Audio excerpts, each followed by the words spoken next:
ide untuk perseroan perorangan apakah sudah bisa? Ini selain perusahaan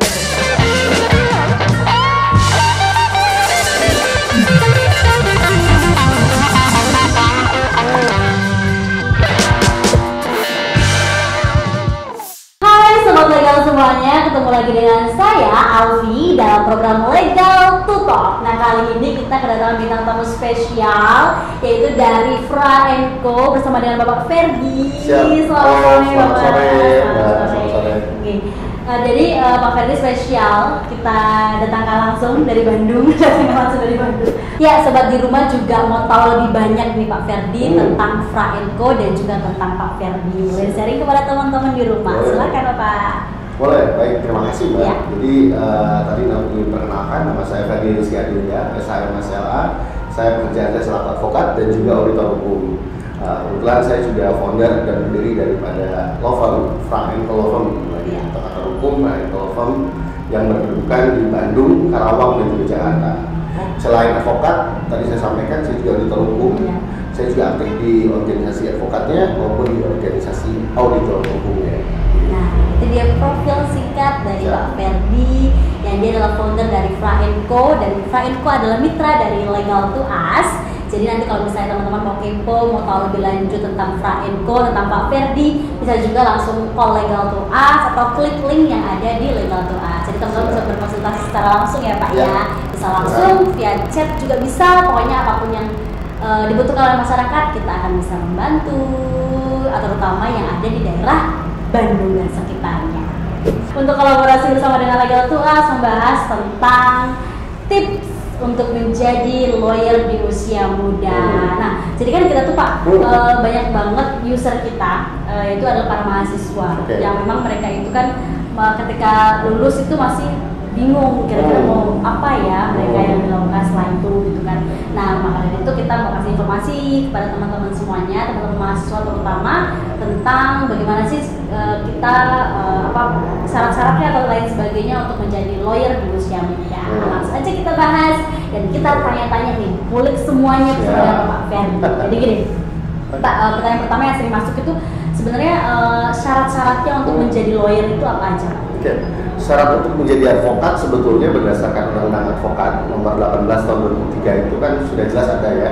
Di pasal 3 dikatakan di situ mungkin syarat umumnya seperti warga negara Indonesia tentunya gitu kan. Terus dia juga harus bertempat tinggal di Indonesia dan mungkin yang penting lagi ini syarat formal akademiknya nih ya kan, harus berlatar pendidikan tinggi hukum atau sarjana hukum. Setelah itu dia harus mengikuti pendidikan profesi advokat.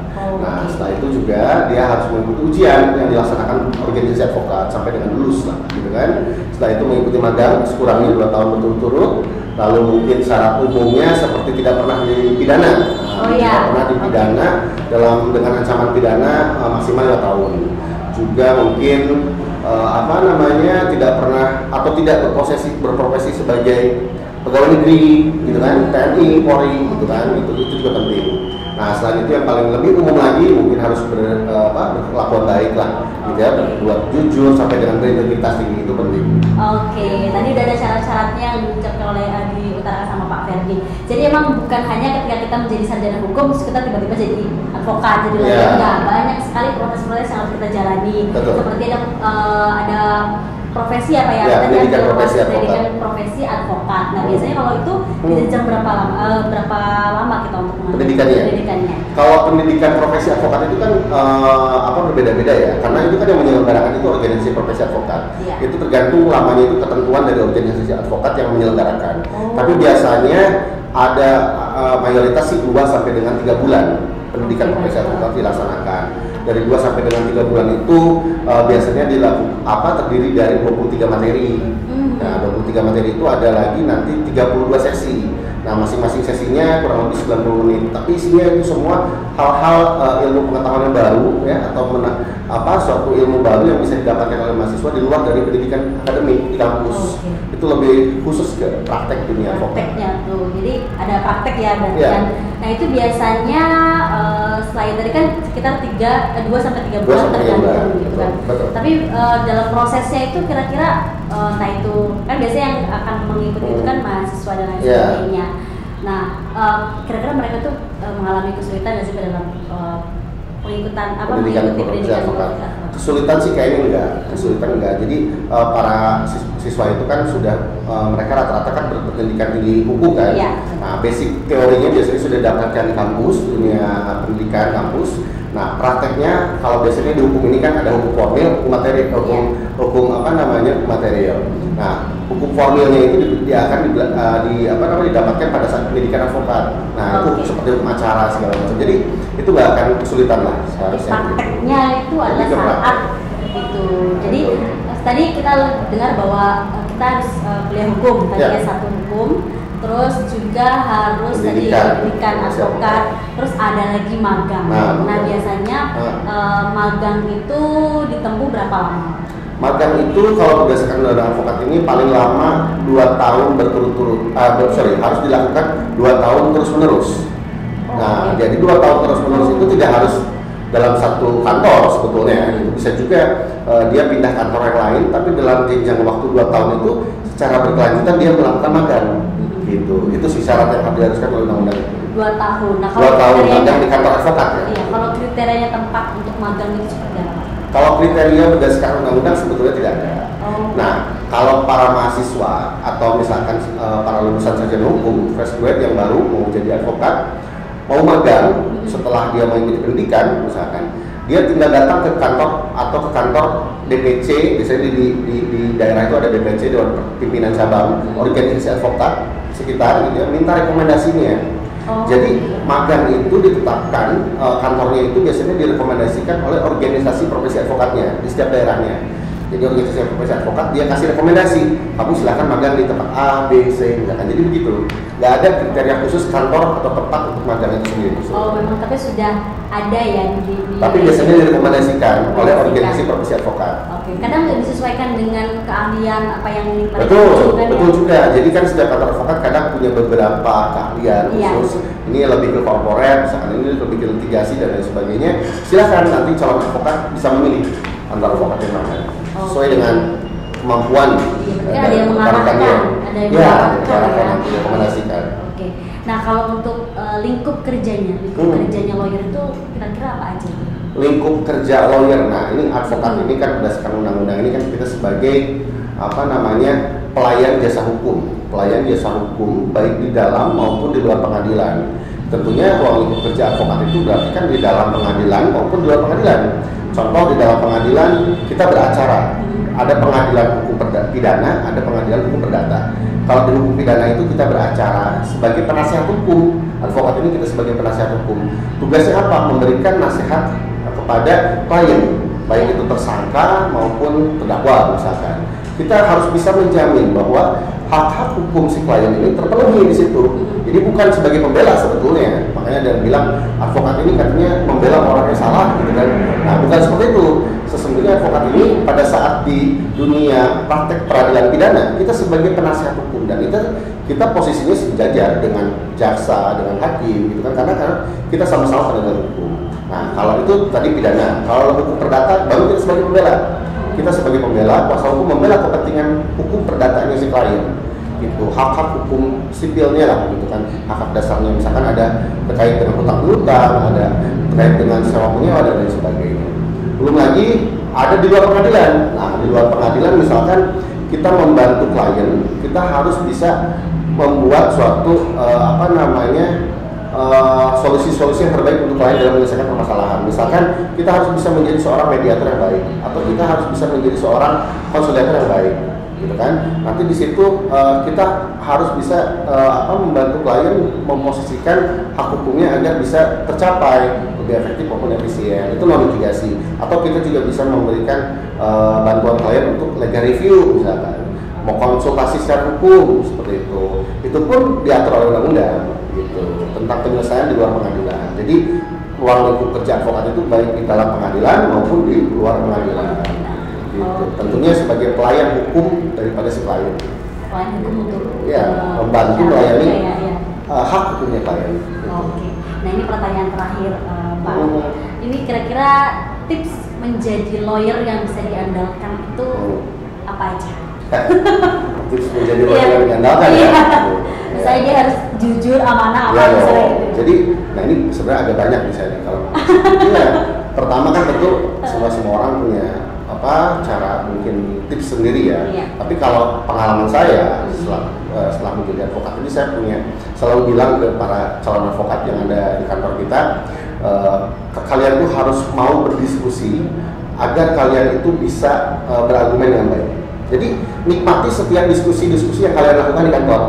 Ya kalian modalnya mahasiswa berdiskusi bagus gitu kan. Setelah mahasiswa mau jadi advokat harus senang berdiskusi, diskusi dengan baik dan nikmati proses diskusi itu sehingga dengan diskusi kalian akan bisa berargumen dengan baik. Ya kan? Setelah berargumen dengan baik kalian akan bisa nanti kalau jadi advokat ini bisa memenangkan perkara. Ya kan? Seperti apa? Nah itu yang pertama. Yang kedua kalian juga harus mempunyai jiwa negosiator yang baik. Kenapa? Karena kita ini kadang dalam prakteknya penyelesaian sengketa membantu klien ya, kita dihadapkan dengan posisi tawar-menawar yang ketat, ya kan? Antara posisi hukumnya klien bagaimana, tapi setidaknya pada saat klien mengalami posisi yang sedang dirugikan, kalau harus dirugikannya 100%, tidak 100% lah klien bisa dirugikan, minimal bisa 60%, 30%, 20%, setidaknya itulah. Gitu. Jadi teknik-teknik itu harus bisa juga kita harus bisa juga belajar untuk menjaga emosi, ya kan? Stabilan emosi penting buat jadi advokat. Kita pada saat klien misalkan memancing emosi kita segala macam kan, misalkan lawannya pengacara lawan kita kan gitu di persidangan kan kita berdebat tentang fakta hukum, ya kan? Berdebat dengan fakta hukum. Padahal kita tahu fakta hukum si lawan itu tidak berdasar, tapi kita mulai terpancing.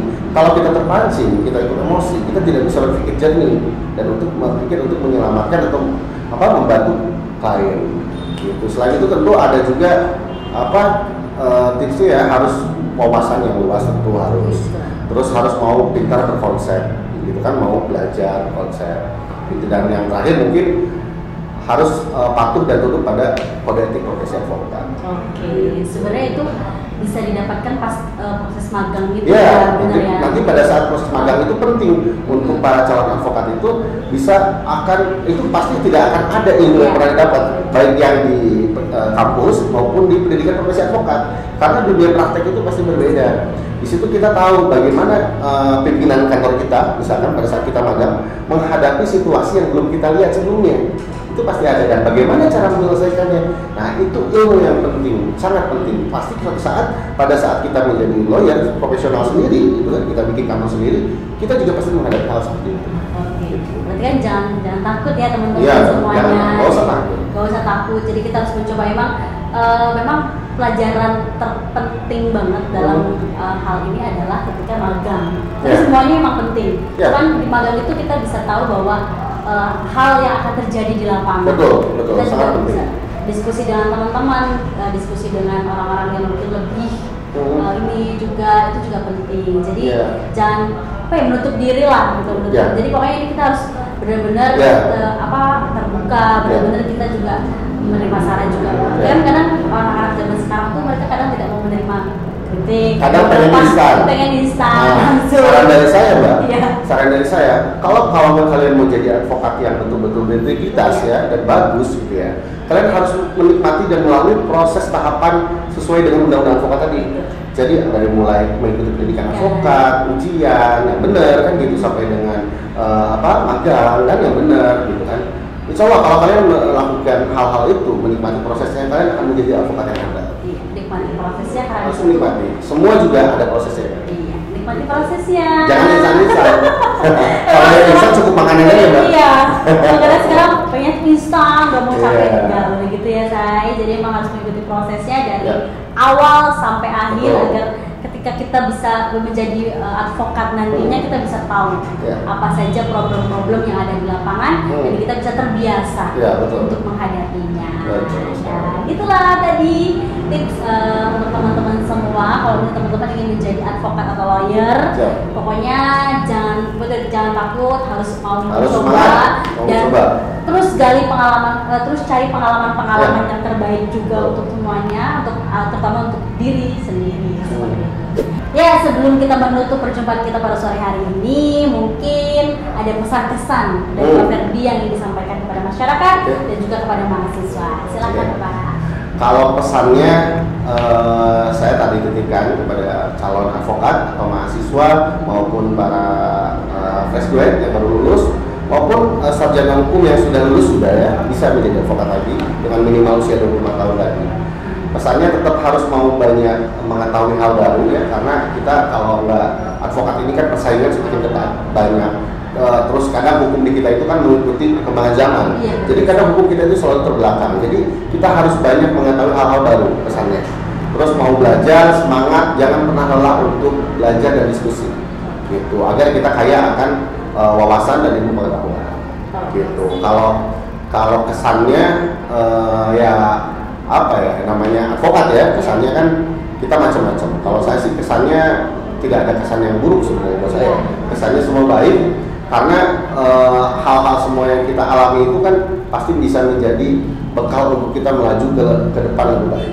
Gitu ya, makin tinggi pohon berdiri kan makin kencang juga ini ya. Jadi kesannya kita selalu tetap istiqomah, tetap berjalan pada tujuan diri kita sendiri. Oke, itu jangan tahu untuk mencoba hal-hal baru, jangan takut untuk berdiskusi dan bertanya kepada orang yang lebih ahlinya teman-teman, dan juga adalah sebenarnya profesi advokat juga kita berniatnya untuk melayani masyarakat, memberikan yang terbaik untuk masyarakat, perihal hukum dan perihal hal-hal lainnya ya Pak ya. Jadi jangan suka juga, jangan memandang negatif atau apa, supaya kita pure semuanya untuk kebaikan masyarakat. Jadi terima kasih Pak Ferdi kalau sudah mau sharing bersama dengan Legal to Us dan juga untuk kebaikan teman-teman semua di rumah. Terima kasih. Terima kasih juga sudah diundang. Iya.